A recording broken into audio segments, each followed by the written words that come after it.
करते हैं वो बच्चे ही इस बुक को पढ़ते हैं, लेकिन हमने ये तय किया कि कुछ भी छूटे ना, इसीलिए हम आपको पूरा इतिहास इस बुक से जो करवा रहे हैं। अब करते हैं शुरू। ये कॉपी पेस्ट करने वाले तो जान खा गए है ना, खास तौर पर जो ये बिल्ली, म्याऊं, दिल, अरे इतना टाइम मिल कैसे जाता है यार आपको, मेरे तो ये समझ में नहीं आता इतना टाइप करने का।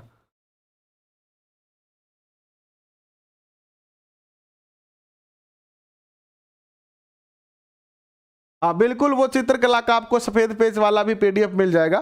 तो आइए शुरुआत करते हैं, आगाज करते हैं आज के सेशन का। और ज्यादा कमेंट पे ध्यान न दें, सीधे पढ़ाई पर ध्यान दें। भारतीय संविधान सभा तथा संविधान का निर्माण देखिए, वन लाइनर क्वेश्चन जैसे हमने कक्षा 6 से 11 तक पढ़ा है, वो ही स्वाद हमारे मुख पर लगा हुआ है और उसी स्वाद का टेस्ट हमारे मुख पर जम गया है। तो मैं वो स्वाद आपका खराब नहीं करना चाहता था, इसीलिए इसको भी हम जो उसी प्रकार से कर रहे हैं। तो एक बार सारे बच्चे जो शेयर करेंगे, लक्ष्य है कि हम 2000 लाइव तक पहुंचे, फिर से एक ही लक्ष्य है, इसको हम अभी तक प्राप्त नहीं कर पाए हैं। तो एक बार सारे बच्चे जो शेयर कर दें, लाइक बटन दबा दें। और बहुत सारे बच्चे तो ऐसे जो मेरा वीडियो है और मुझे ही शेयर कर देते हैं, तो मुझे शेयर करने की आवश्यकता नहीं है, मैं तो यहां पर हुई हूं, अपने अन्य दोस्तों के साथ, अपने बॉयफ्रेंड और गर्लफ्रेंड के साथ शेयर कर दो, एक एक तो जुड़ ही जाएंगे। चलिए करते हैं शुरुआत। भारतीय संविधान की सर्वप्रथम मांग करने वाले जो थे वो कौन थे? भारतीय संविधान की सर्वप्रथम मांग करने वाले जो थे वो बाल गंगाधर तिलक थे। कौन थे? बाल गंगाधर तिलक ने 1895 में स्वराज विधेयक के द्वारा जो है वो ये कॉन्सेप्ट रखा कि हमें जो है वो संविधान का निर्माण करने की अनुमति दी जाए। तो सबसे पहले संविधान की बात कहने वाले, संविधान निर्माण की सर्वप्रथम मांग करने वाले जो थे वो बाल गंगाधर तिलक थे। और उन्होंने किस आधार पर किया? इन्होंने जो है वो स्वराज विधेयक के आधार पर जो है वो ये मांग रखी 1895 में। 1916 में होम रूलिंग आंदोलन चलाया गया, जिसमें घरेलू शासन संचालन की जो है अंग्रेजों से मांग रखी गई कि हमें भारत के अंदर का शासन संचालित करने की जो है अनुमति दी जाए। उसके लिए एक जो है वो रूल यानी कोई संविधान होना चाहिए, उसके लिए कोई रूल रेगुलेशन होना चाहिए। तो इस प्रकार की मांग की गई। 1922 में गांधी जी ने संविधान सभा और संविधान निर्माण की मांग को प्रबलता से रखते हुए कहा गांधी जी ने कि जब भी भारत को स्वाधीनता मिलेगी, भारतीय संविधान का निर्माण भारतीय लोगों की इच्छाओं के अनुकूल ही किया जाएगा। गांधी जी ने यह कहा कि जब भी हम आजाद होंगे, जब भी हमें स्वाधीनता मिलेगी, हम स्वतंत्र होंगे, तो भारत का संविधान जो बनेगा वह भारतीय लोगों की मर्जी के अनुकूल ही बनने वाला है। ठीक है, इसके बाद देखिएगा अगस्त 1928 में नेहरू रिपोर्ट आती है। अब एक क्वेश्चन तो सीधा पूछ लिया जाता है, नेहरू रिपोर्ट कब आई? 1928 अगस्त के अंदर आई, आप बता दोगे। जिसकी अध्यक्षता भी किसने की थी? मोतीलाल नेहरू ने ही की थी। और इसका निर्माण जो हो कहां किया गया था? अगस्त जो नेहरू रिपोर्ट है इसका अगस्त 1928 में मुंबई के अंदर किया गया था। इसके अंतर्गत ब्रिटिश भारत का पहला लिखित संविधान बनाया गया। यानी नेहरू रिपोर्ट में जो सबसे पहले ये कॉन्सेप्ट, ये बात रखी गई कि हम जो है वो संविधान बनाना चाहते हैं, और ब्रिटिश भारत का पहला जो लिखित संविधान था वो भी इसी नेहरू रिपोर्ट के अंतर्गत जो है वो आया। लेकिन इसको ज्यादा देर तक एक्सेप्ट नहीं किया गया था, जिसमें मौलिक अधिकारों, अल्पसंख्यकों के अधिकारों तथा अखिल भारतीय संघ एवं डोमिनियन स्टेट के प्रावधान रखे गए थे। यानी पहले नेहरू जी ने अगस्त प्रस्ताव में ये कहा, ये छोटा सा एक अपना नेहरू रिपोर्ट के अंदर ये लेके आते हैं, संविधान का प्रारूप लेके आते हैं एक तरीके से। और उसमें इन्होंने मौलिक अधिकार दिए लोगों को, अल्पसंख्यकों के लिए कुछ अलग रूल रखे, और इन्होंने जो है वो अखिल भारतीय संघ की बात कही गई और डोमिनेंट स्टेट की भी जो है वो बात उसमें कही गई। इसका विरोध किया गया, और सबसे ज्यादा जो विरोध करने वाले थे वो एक तो थे मुस्लिम लीग, और दूसरे जो हमारे राजा थे रियासतों के राजाओं ने भी जो इसका क्या किया? विरोध किया। मुस्लिम लीग ने इसका इसलिए विरोध किया क्योंकि इसमें पाकिस्तान की बात इन्होंने नहीं की थी। ठीक है, तो इस प्रकार का जो है वो क्या था? सिस्टम इसमें रखा गया। फिर 1929 में जवाहरलाल नेहरू की अध्यक्षता में कांग्रेस का लाहौर सम्मेलन हुआ, है ना। 1929 में जवाहरलाल नेहरू की अध्यक्षता में कांग्रेस का लाहौर अधिवेशन हुआ जिसमें पूर्ण स्वराज की मांग रखी गई। तो बहुत ही प्यारा क्वेश्चन बनता है, सबसे पहले पूर्ण स्वराज की मांग कब रखी गई? 1929 में रखी गई। कहां रखी गई? लाहौर, कांग्रेस के लाहौर अधिवेशन में रखी गई। इस लाहौर अधिवेशन का अध्यक्षता कौन थे? जवाहरलाल नेहरू ने इसकी अध्यक्षता की थी। लाहौर अधिवेशन में सबसे महत्वपूर्ण मांग क्या रखी गई थी? पूर्ण स्वराज्य की मांग रखी गई थी। जो बात 1928 में नेहरू जी ने नेहरू रिपोर्ट में क्या कहा कि आप हमें डोमिनियन स्टेट दे दीजिए। और डोमिनियन स्टेट होता क्या है? डोमिनियन स्टेट क्या होता है? डोमिनियन स्टेट का मतलब है कि घर तो आपका होगा लेकिन घर का काम हम करेंगे, घर की साफ सफाई हम करेंगे, घर पे खाना हम बनाएंगे, घर को मैनेज हम करेंगे, लेकिन घर के मालिक आप रहोगे। नेहरू जी ने पहले कहा कि अंग्रेजों से कि आप जो है वो भारत आपका है, हमें केवल जो है वो शासन करने का अधिकार दे दीजिए। जैसे इसको एक बहुत ही सीधी सीधी भाषा में आपको समझो कि आपके पास आप नौकरी लग गए हो, मास्टर लग गए थे, ठीक है, मास्टर लग गए 10-20 साल में चोखा पिसा बेड़ा कर लिया भाई, है ना। कुलदीप सिंह जी कैसे हो भाई? स्वागत आपका, नमस्कार। तो 10 साल 15 साल नौकरी करने के बाद आप जो घोड़ा सारा पैसा कमा गया, 15-20 लाख रुपया बैंक में भेड़ा हो गया, क्योंकि लोग का एक मास्टर कंजूस है, लेकिन मैं तो मास्टर कंजूस मास्टर ने देखो को नहीं, ठीक है। आजकल तो मास्टर खूब सारो खर्चो करे, मैरिज एनिवर्सरी यार, ये वो बहुत खर्चा कर रहे हैं आजकल लोग, आदमी है मास्टर बन गए। पुराने जमाना मास्टर कंजूस होया करता। तो जी तारकर 20 लाख रुपया भेड़ा आया थे कि एक बढ़िया सी सोनी सी गाड़ी निकाल ली, ठीक है, गाड़ी निकलवा के और ड्राइवर रख दिए हुए पर कब यार ड्राइवर देख आपने तो गाड़ी कोई काम की को नहीं ज्यादा, आप तो कोई साल 2 साल में एक बार कोई ब्यास गई जावा, अब तू गाड़ी चला और इन किस्त भर और सागे मन 10,000 रुपया 20,000 रुपया बचत भी ले आगे दे। तो गाड़ी दे दी किसको? ड्राइवर को। अब देखो ड्राइवर क्या है, गाड़ी चलाता जरूर है ड्राइवर, लेकिन ड्राइवर की गाड़ी तो नहीं है ना, गाड़ी किसकी है? गाड़ी तो गुरुजी की है। तो बस यही बात था, नेहरू जी ने भी यही कहा कि आपका देश तो आपका रहेगा, हमें तो केवल आप ड्राइवर बना दीजिए। इतने दिन आप चला रहे थे, अब हम चलाएंगे और शाम को लाके आपके घर पे खड़ा कर देंगे गाड़ी को, और आपको हर साल जो है वो मंथली जो है वो आपको पैसे भी देते रहेंगे, बस आप तो हमें ड्राइवर बना दो। नेहरू जी ने सीधी सीधी बात क्या कही कि आप तो हमें ड्राइवर बना दो इस भारत रूपी गाड़ी का। कब की? 1928 में की। लेकिन बाद में जब इस मांग को स्वीकार नहीं किया गया तो फिर क्या हुआ? चंद्र दादित जी आपका भी स्वागत। तो फिर क्या किया गया? नेहरू जी ने जो हो पूर्ण स्वराज की मांग कर दी। बोले यहाँ कौन मानो, गाड़ी कौन दो हमें चलाना, तुम्हें तो पूरी नई गाड़ी ले से, अब गाड़ी ले से। तो 1929 में जवाहरलाल नेहरू ने क्या किया? अध्यक्षता की, लाहौर अधिवेशन की और पूर्ण स्वराज की मांग कर दी। 1936 में कांग्रेस का जो है वो फैजलपुर सम्मेलन हुआ, जिसके अंदर कांग्रेस के मंच से पहली बार चुनी हुई संविधान सभा द्वारा संविधान निर्माण की मांग की गई। अब इस फैजलपुर के अंदर, फैजलपुर अधिवेशन कब हुआ? 1936 में हुआ। उसमें पहली बार जो है वो ये मांग की गई कांग्रेस के द्वारा कि संविधान सभा द्वारा संविधान निर्माण की मांग की गई कि एक संविधान सभा बनेगी, पहले संविधान सभा गठित होगी, संविधान सभा के लोग मिलकर जो है वो संविधान का निर्माण करेंगे। हाँ फैजपुर ही मुझे लग रहा था कि यार फैजलपुर है कि फैजपुर, लेकिन फिर भी अगर कोई टाइपिंग मिस्टेक है तो हम देख लेंगे भैया, ठीक है ना। आगे बढ़ते हैं। मार्च 1942 में दूसरे विश्व युद्ध से उपजी परिस्थितियों के उपरांत जो क्रिप्स मिशन भारत आया, ठीक है। कौन आता है? 1942 में आया क्रिप्स मिशन।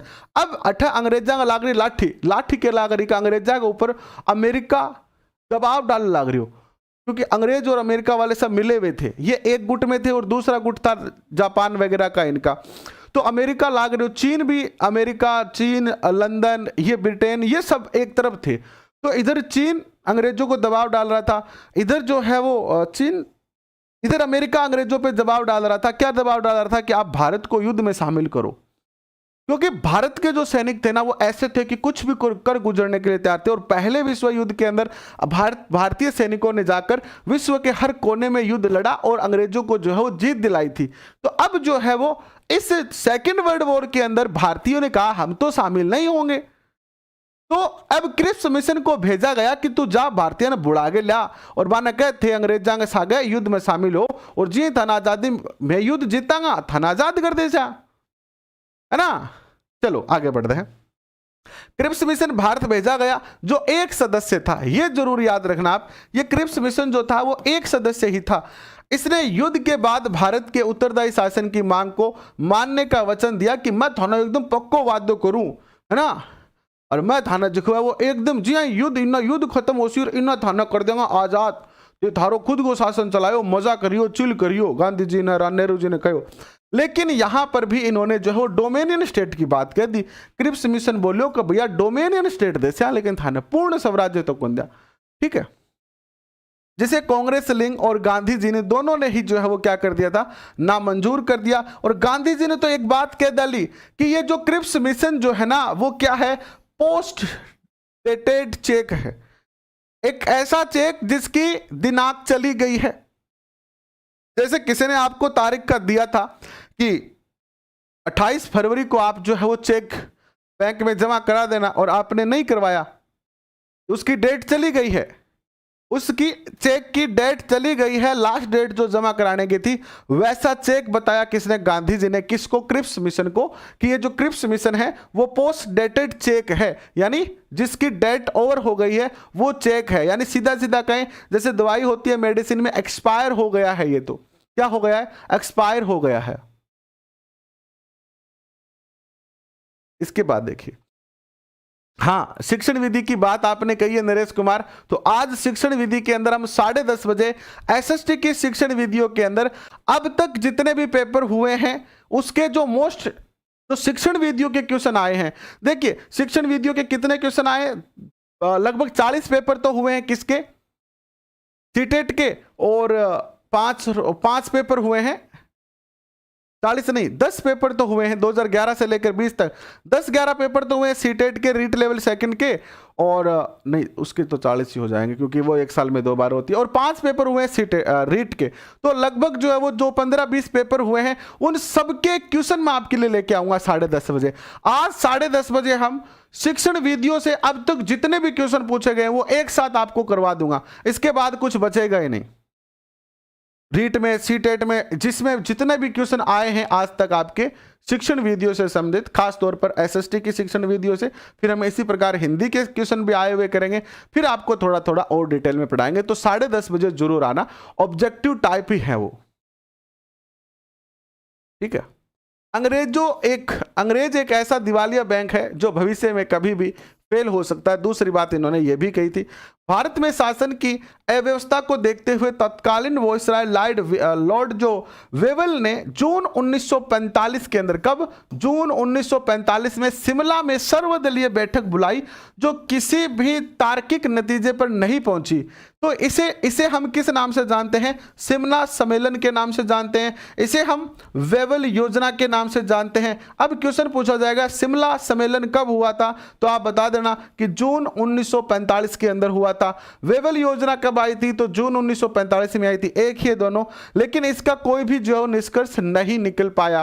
फिर मार्च 1946 के अंदर कैबिनेट मिशन भारत भेजा गया जिसकी अध्यक्षता कौन कर रहे थे, सर पैथिक लॉरेंस। तो कितने क्वेश्चन बन जाते हैं, एक तो कैबिनेट मिशन कब आया, 1946 में आया, इसके अध्यक्ष कौन थे, पैथिक लॉरेंस थे।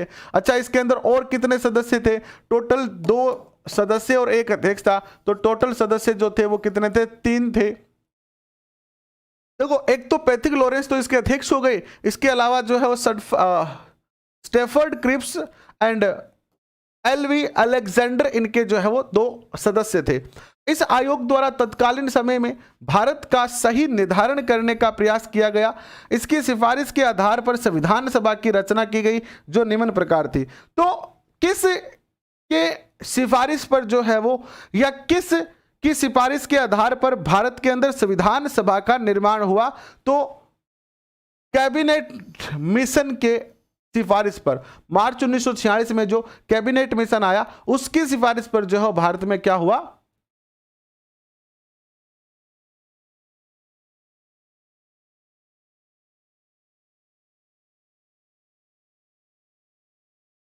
भारत में संविधान सभा का निर्माण होता है।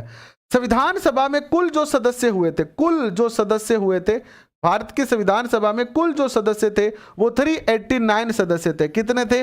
389 सदस्य जो है निर्धारित किए गए थे। ये कंडीशन कब की है? जब भारत जो वो पूर्ण भारत है, जिसमें पाकिस्तान भी है, इधर बांग्लादेश भी है, पूरा का पूरा भारत जो है, उस समय की बात है ये। तो क्या हुआ था यहाँ पर? हिंदुस्तान की शेरनी राम राम कर रही है चौधरी अमित सिंह हिंदुस्तानी, बहुत बहुत स्वागत भाई। हिंदुस्तान के शेर हो आप, सॉरी मैंने शेरनी बोल दिया आपको, शेर हो आप, ठीक है। तो 389 टोटल सदस्य थे, जिसमें ब्रिटिश भारत जो था उसमें से 292 थे, ठीक है। और चीफ कमिश्नरी थी, जहां पर ब्रिटिश बस्तियां थी, वहां के 4 सदस्य थे। देशी रियासतों से जो थे वो 93 सदस्य थे। और ब्रिटिश भारत और चीफ कमिश्नरी क्षेत्रों के सदस्यों का निर्वाचन किया गया था। और बाकी जो स्थान थे वहां पर 10 लाख पर जो है वो एक सदस्य को क्या किया गया था? चुना गया था। जैसे मान लो जयपुर की जनसंख्या कितनी है? 10 लाख है। तो यहां से यहाँ के महाराजा जो थे ना जयपुर के, उन्होंने एक सदस्य को भेज दिया। इसी प्रकार बीकानेर के अगर 10 लाख जनसंख्या है तो इन्होंने एक सदस्य को भेज दिया। तो 10 लाख लोगों पर एक सदस्य को चुना गया था, ना कि निर्वाचित किया गया था। ऐसे ही जिसको अच्छा लगा, राजा को जो अच्छा लगा उसको उन्होंने भेज दिया। ठीक है जी, आगे बढ़ते हैं। सदस्यों को 3 भागों में बांटा गया। एक तो थे सामान्य सदस्य, ठीक है, दूसरे थे मुस्लिम सदस्य और तीसरे थे सिख सदस्य। ठीक है, 3 कैटेगरी बनाई गई। सामान्य सदस्य जिसमें हिंदू आंदू सब आ गए, दूसरे थे सिख सदस्य जिसमें ओनली सिख आए, तीसरे थे मुस्लिम जिसमें केवल मुस्लिम आए।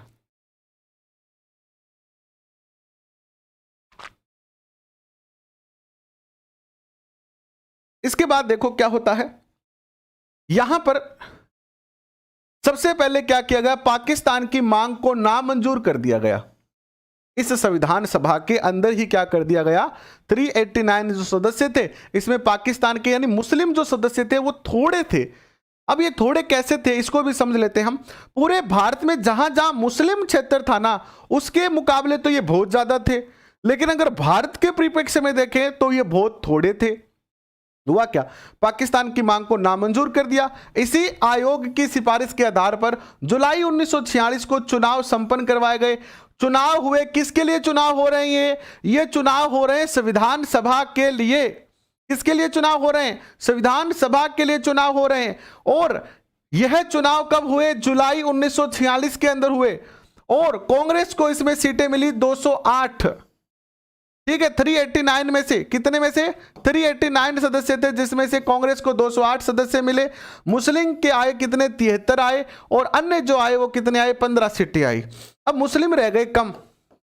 मुस्लिम को लगा आपा तो रह गया 73, अपनी कुण सुनाओगे, अपनी अठा कुण सुनागो। तो मुस्लिमों ने फिर ये अड़ गए कि आपा कोल्ला, आपा भाग ही कोल्ला संविधान सभा में, मना कर दिया इन्होंने।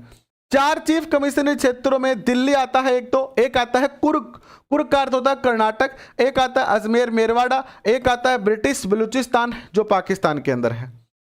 इसी के आधार पर अंतरिम सरकार का गठन 1946 में किया गया, जिसमें 2 सितंबर 1946 को कार्य करना प्रारंभ किया गया, जिसमें मुस्लिम लीग ने भाग नहीं लिया। अब ये जो चुनाव के रिजल्ट आए, इसी रिजल्ट के आधार पर जो है कि अंतरिम सरकार का गठन किया गया, जो भारत का थोड़ा सा शासन जो है वो देखेगी, जो भी लिमिटेशन के अंदर शासन देखेगी। ठीक है, इस सरकार का अध्यक्ष बनाया गया किसको? लॉर्ड वायसराय लॉर्ड वेवेल को। ठीक है, और उपाध्यक्ष बनाया गया पंडित जवाहरलाल नेहरू को। और पाकिस्तान के जो लोग थे यानी मुस्लिम लीग जो थी, उसने इसमें क्या नहीं लिया था? भाग नहीं लिया कि हम तो इसमें शामिल नहीं होंगे। ये अपनी पाकिस्तान की मांग पर अड़े रहे। इस सरकार ने सदस्य संख्या नेहरू समिति के अंदर जो 14 रखी गई थी, यानी इस सरकार के अंदर अंग्रेज तो ज्यादा थे ही, लेकिन भारतीय अगर बात करें तो नेहरू सहित जो थे वो 14 सदस्य थे टोटली। ऑल ओवर पूरे भारत में नेहरू सहित जो है वो 14 ही सदस्य इसमें रखे गए थे। 26 अक्टूबर 1946 को इस सरकार का पुनर्गठन किया गया और लिंग ने 5 प्रतिनिधियों को इसमें शामिल किया। मार्च 1947 को माउंटबेटन भारत के वायसराय बने। कौन बने? माउंटबेटन बनते हैं। 5 मार्च 1947 को भारत के क्या? वॉइसराय बनते हैं। इन्होंने 3 जून 1947 को एक योजना प्रस्तुत की जिसे नाम दिया गया विभाजन माउंटबेटन या जून आयोग के नाम से जाना गया। ये सबसे काला दिन था। ये कौन सा दिन था? ये 3 जून का, 3 जून 1947 को एक कॉन्सेप्ट आता है। किसके तरफ से आता है? माउंटबेटन की तरफ से आता है कि मैं एक जो है वो प्रस्ताव लेके आ रहा हूं। प्रस्ताव का नाम होगा विभाजन माउंटबेटन या जून आयोग। और इसमें क्या कहा गया? भारत के विभाजन की बात को रखा गया। 18 जुलाई 1947 को ब्रिटेन के राजा के पास, ब्रिटेन ने राजा ने इसकी स्वीकृति दे दी, पास कर दिया। और इस योजना की क्रियान्विति 15 अगस्त 1947 को भारत और पाकिस्तान के रूप में जो है वो देश को डिवाइड कर दिया गया। 2 देश बन गए, एक बन गया भारत, एक बन गया पाकिस्तान। हाथ काट दिए गए। भारत से ब्रिटिश सम्राट के सभी अधिकार हट गए। भारत आजाद हो गया। पूर्वी बंगाल, पश्चिमी बंगाल, सिंध, उत्तर पश्चिमी सीमांत प्रदेश तथा असम का सिहलर जिला पाकिस्तान को दे दिया गया। यानी ये जैसे भारत है ना, पहले क्या सिस्टम किया गया था कि इधर वाले कुछ जिले जो है वो भी पाकिस्तान को दे दिए गए और इधर वाला तो पाकिस्तान था ही। यानी अंग्रेजों ने एक ऐसा विवाद छोड़ा कि ये आपस में हमेशा लड़ते रहेंगे, अपन चले जाते हैं, ये देश कभी भी जो विकसित नहीं हो पाएंगे। ठीक है। और पाकिस्तान तो इसी कारण आज तक विकसित नहीं हो पाया, क्योंकि अंग्रेजों ने जो चाल चली थी, पाकिस्तान तो उसी में फंसा रह गया, अभी भी फंसा ही पड़ा है। भारत का शासन जब तक संविधान का निर्माण नहीं हो जाता है, यानी भारत में जब तक संविधान का निर्माण नहीं हो जाता है तब तक जो है वो 1935 के भारत शासन अधिनियम से चलाया गया। यह तय किया गया कि जब तक भारत का संविधान निर्माण नहीं हो जाता है तब तक भारत का जो शासन है वो किस पे चलेगा, कौन से रूल पे चलेगा। एक एक्ट आया था 1935 में, भारत शासन अधिनियम एक्ट। ठीक है, इसी के आधार पर चलेगा।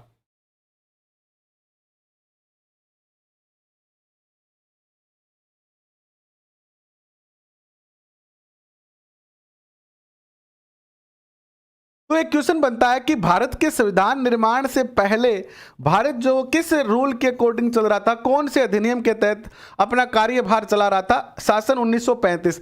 और यही इसका ऑलमोस्ट जो 70% भाग जो है ना, हमारा जो वर्तमान संविधान है, वो जो हमारा अभी का संविधान है, इसमें 70% भाग जो है वो भारत शासन अधिनियम का ही है। संविधान सभा को संप्रभु अर्थात संप्रभुता की स्थिति प्राप्त हो गई।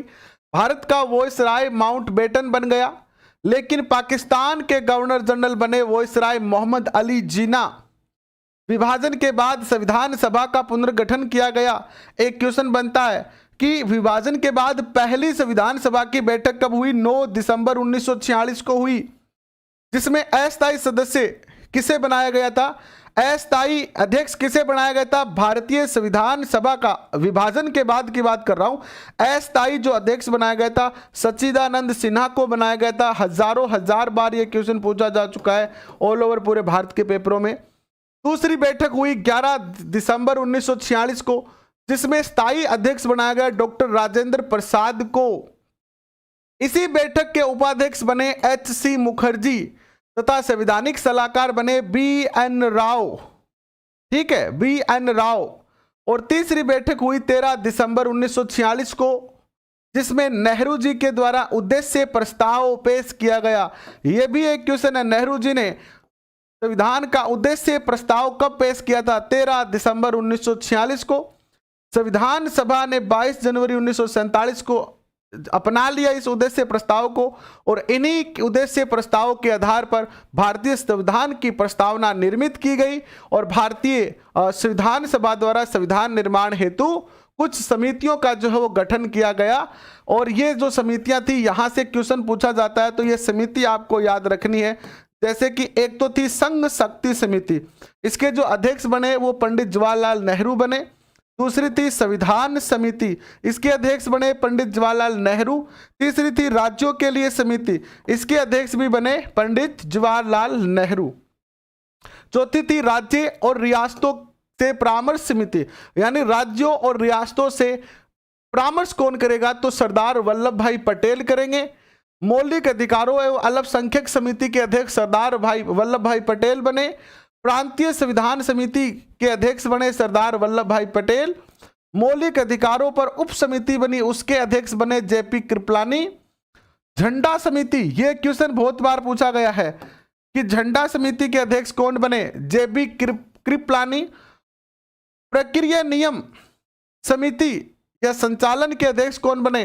डॉक्टर राजेंद्र प्रसाद। सर्वोच्च न्यायालय से संबंधित जो समिति बनी उसके जो अध्यक्ष बने एस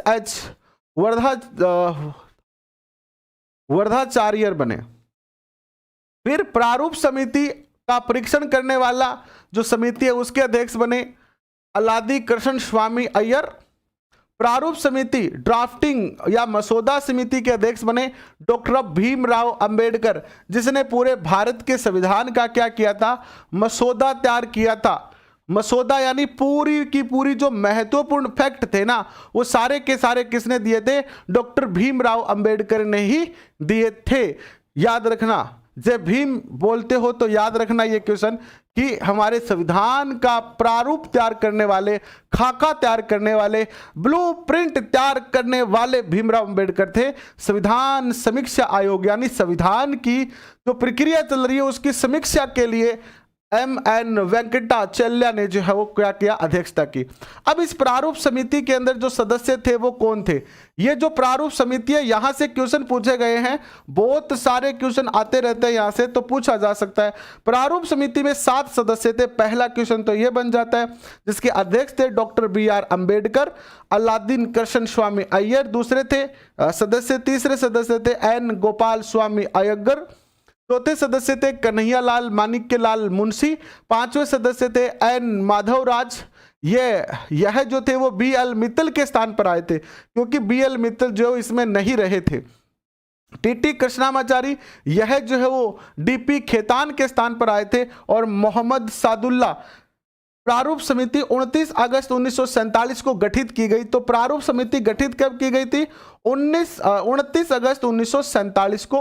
और संविधान सभा की पहली बैठक हुई जिसके अंदर 207 सदस्य थे। ये मोस्ट क्वेश्चन है। मैंने जितना मेरी क्षमता है, ठीक है, उतना मैंने यहां से आपके डाटा निकालने का प्रयास किया है कि अगर कोई, हम देखो मेरा एक ही थ्योरी रहता है, एक ही मेरा उद्देश्य रहता है जब भी मैं सेशन तैयार करता हूं, जहां मेरा मन नहीं कहता है ना कि यार नहीं, कुछ ना कुछ कमी है, तो वो मैं काम करता ही नहीं हूं। उसका एग्जाम्पल आप कल के हिंदी के सेशन में देख चुके हो।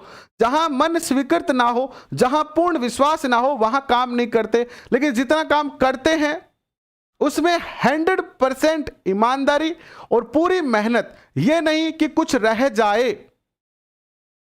आप ये पूरा टॉपिक चाहे कोई सी भी गाइड से पढ़ लेना, किसी भी बुक से पढ़ लेना, आपको इसके बाद कोई क्वेश्चन ही नहीं मिलेगा। इसके बाद कोई क्वेश्चन रहा ही नहीं। आप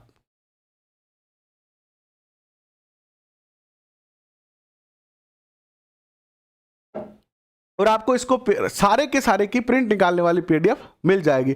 जिस दिन टॉपिक पूरा होगा उस दिन प्रिंट निकालने वाली पीडीएफ मिल जाएगी। और जब तक टॉपिक पूरा नहीं होता है तब तक ये जैसे ब्लैक की ब्लैक पीडीएफ आपको मिल जाएगी। सारे बच्चे वीडियो को लाइक करेंगे, शेयर करेंगे अपने दोस्तों के साथ। और लक्ष्य 2000 है हमारा। अब कब तक हम पहुंचेंगे ये तो आप तय करेंगे। लेकिन अगर आप एसएसटी की शिक्षण बिंदियों के अब तक के आए हुए पेपरों में क्वेश्चन करना चाहते हो, अगर आप शिक्षण विधियों के अब तक के आए हुए पेपरों के क्वेश्चन करना चाहते हो, तो 10:30 बजे हमने उसके लिए सेशन रखा है। सब जरूर आना। और सुबह 8 बजे टेस्ट अपना रहता ही है, वहां पर आप आ ही सकते हो। हाँ, एक बात और कहना भूल गया। अभी भी बहुत सारे बच्चे ये कह रहे हैं कि गुरुजी हमारा चल नहीं रहा है, टेस्ट चल नहीं रहा है। तो आज वाला जो सुबह वाला 11 बजे वाला टेस्ट था उसका लिंक मैंने डाल रखा है टेलीग्राम पर। आप सीधे जाओ, जिनका नहीं चला वो अब चला के देखो। अगर आपका अब चल जाता है कोई भी टेस्ट, यानी सुबह वाला टेस्ट अगर ऑफलाइन अब चल जाता है, तो सुबह 100% लाइव टेस्ट चलेगा ही चलेगा, आपका चलेगा ही चलेगा। फिर भी कोई दिक्कत आए तो आप कॉल मुझे कर ही सकते हो, है ना। कॉल आप थोड़ा सा अभी जो है ना, इतने दिन में आपके कॉल नहीं उठा पाया था, लेकिन अब कोई दिक्कत नहीं है। आप मुझे 10 से 11 बजे के बीच में, 10 से 11 बजे के बीच में, क्योंकि अराउंड 10 बजे तक तो अपनी क्लास चलती है, 10 से 11 बजे तक, 8 से 10 बजे 2 घंटों का टेस्ट है, और 10 से 11 बजे तक आप कॉल कर सकते हो। 12 बजे तक कर लेना, कोई दिक्कत नहीं है। और मैं ज़्यादा से ज़्यादा कॉल उठाता हूँ, मैं 500 कॉल तो डेली के उठाता ही उठाता हूँ, है ना। कॉल बहुत सारे आते हैं, लेकिन काम में बिजी होने के कारण जितने भी हो सकते हैं मैं उठाने का प्रयास करता हूं, आपकी ज़्यादा से ज़्यादा जो समस्या निकालने का प्रयास करता हूं। प्रियंका जी कैसे हैं? जय श्री राम, स्वागत आपका। आगे बढ़ते हैं। संविधान सभा में कुल 15 महिलाएं थी, ये बहुत ही अच्छा क्वेश्चन है, याद रखना। लेकिन इसमें एक बात याद रखना कि महिलाओं की संख्या तो 15 थी, लेकिन संविधान पर हस्ताक्षर जो थे वो 15 की जगह 8 के हुए हैं।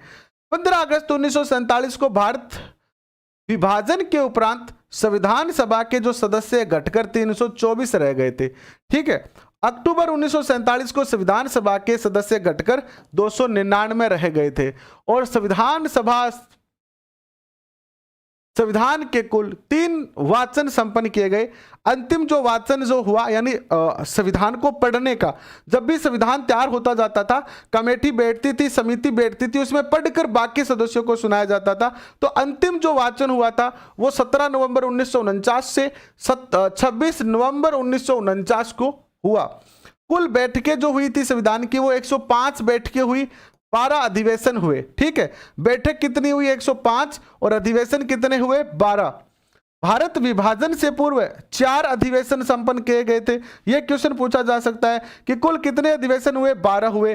क्वेश्चन आ जाएगा भारतीय संविधान निर्माण में कुल टोटल 12 अधिवेशन हुए, उसमें से भारत विभाजन से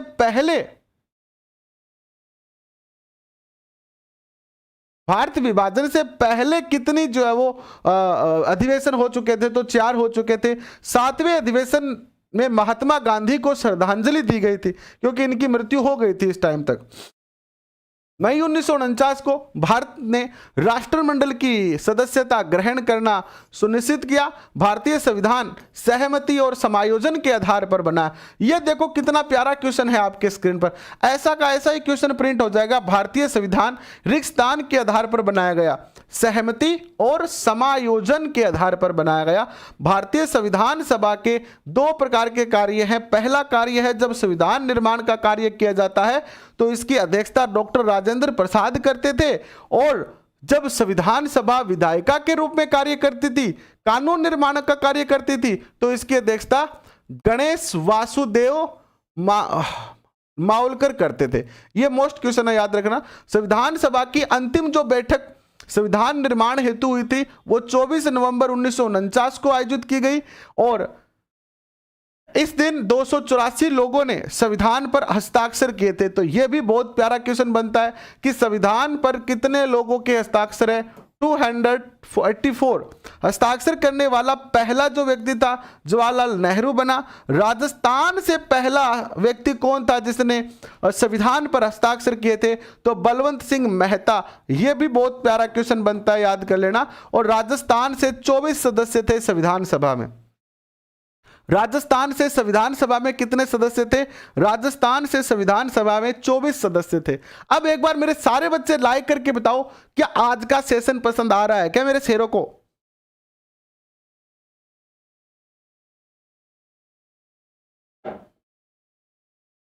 क्या आज का सेशन मेरे शेरों को पसंद आ रहा है क्या?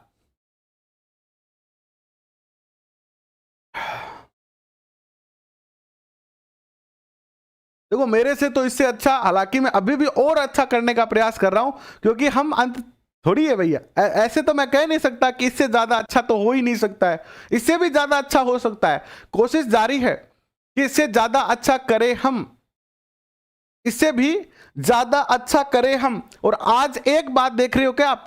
टाइपिंग में एरर नहीं है, अब टाइपिंग में एरर आएगा भी नहीं। अब टाइपिंग में एरर नहीं आएगा, जितने एरर आने थे पिछले 5-6 दिनों में आ गए थे। अब जो है वो टाइपिंग में भी कोई एरर नहीं रहेगा और सब कुछ सही होगा, और हम बहुत बेहतरीन करने वाले हैं और तय करेंगे कि रीट के अंदर, एसएसटी के अंदर 50+ सही क्वेश्चन करके हम जो है वो अपना सिलेक्शन सुनिश्चित कर देंगे। और शिक्षा मनोविज्ञान मैंने आपको करवा दिया है, रटना है तो रट लो बस। मैंने नोट्स दे दिए हैं शिक्षा मनोविज्ञान के, पूरा का पूरा 35 से 36 वीडियोज का पूरा सेशन बना हुआ है, उसको भी रट डालो आप। 2 बार देखो, बार बार देखो, जो भी बात समझ में नहीं आती है उसको बार बार देख के रट लो, दिमाग में बिठा लो। अपनी मारवाड़ी भाषा में समझाई है पूरी की पूरी शिक्षा मनोविज्ञान। आज तक यूट्यूब पर किसी ने भी मारवाड़ी भाषा में शिक्षा मनोविज्ञान को नहीं समझाया, लेकिन हमने आपको समझाया है।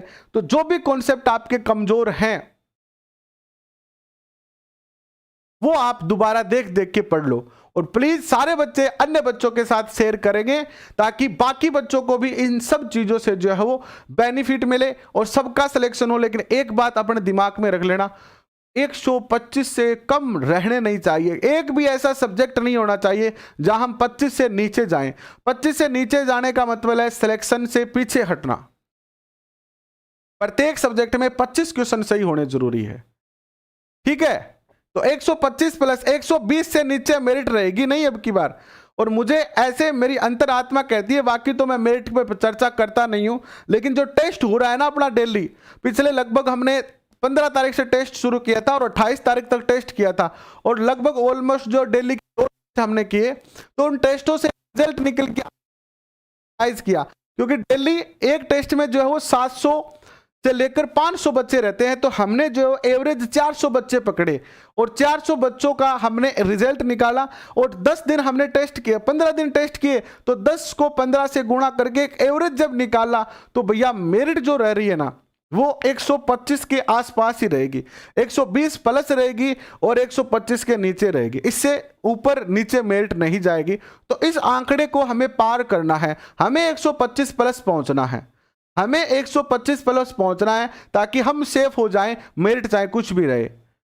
130 से तो ऊपर जाने की कोई टेंशन नहीं है, अगर 10 को तो बहुत अच्छी बात है, लेकिन 125 प्लस तो हमें जाना ही जाना है हर हालत में। ये तय करो, सुनिश्चित करो आप। और बाकी इस महीने के और आंकड़े आएंगे क्योंकि बच्चों की बेहतरीन तैयारी है।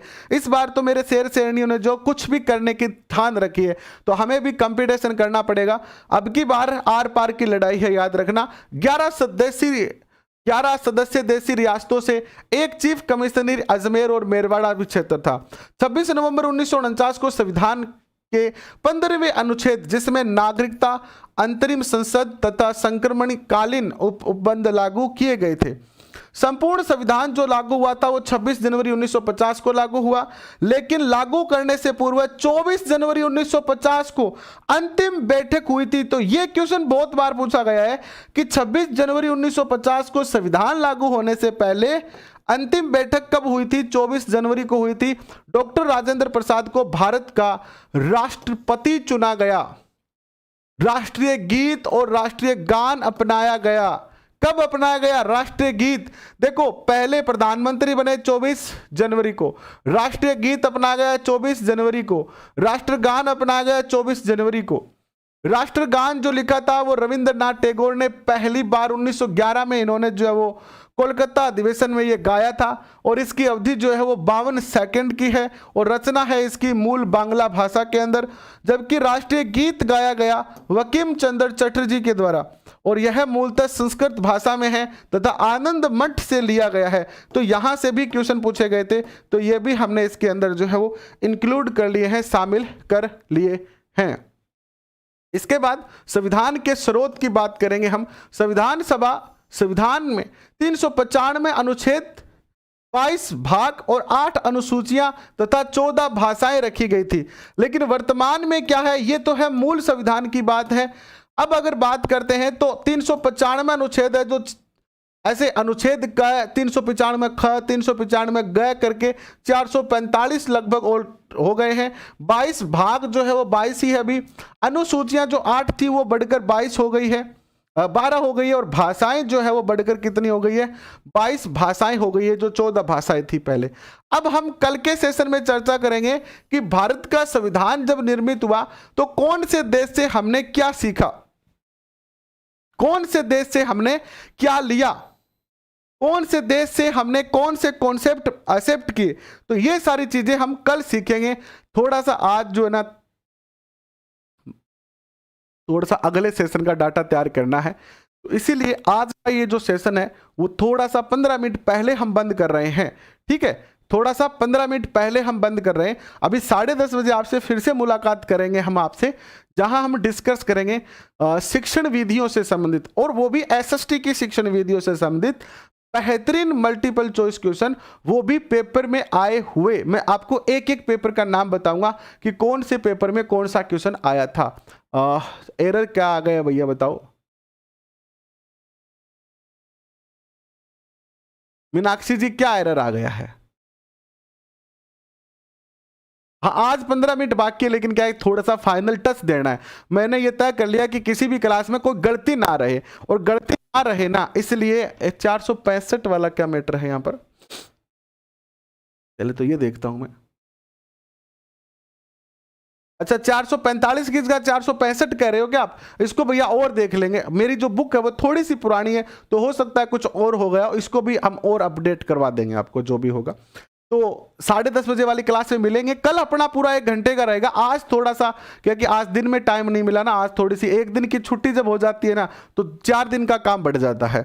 कल अपना पूरा का पूरा एकदम परफेक्ट तरीके से ऑन शेड्यूल चलेगा, कोई दिक्कत नहीं आएगी। सुबह 8 बजे टेस्ट है, फिर दोपहर में डाटा तैयार हो जाएंगे, रात को अपन 10-15 मिनट एक्स्ट्रा ही करेंगे, यानी कम नहीं करेंगे। अब हम समय कम नहीं करेंगे आज के बाद, आज तो करना मजबूरी है, लेकिन आज के बाद कम नहीं करेंगे। आज के बाद समय बढ़ाएंगे ही, कम नहीं होगा। तो आज के लिए बस इतना ही। और टेस्ट जो नहीं जुड़ पा रहे हैं वो बच्चे कल वाला जो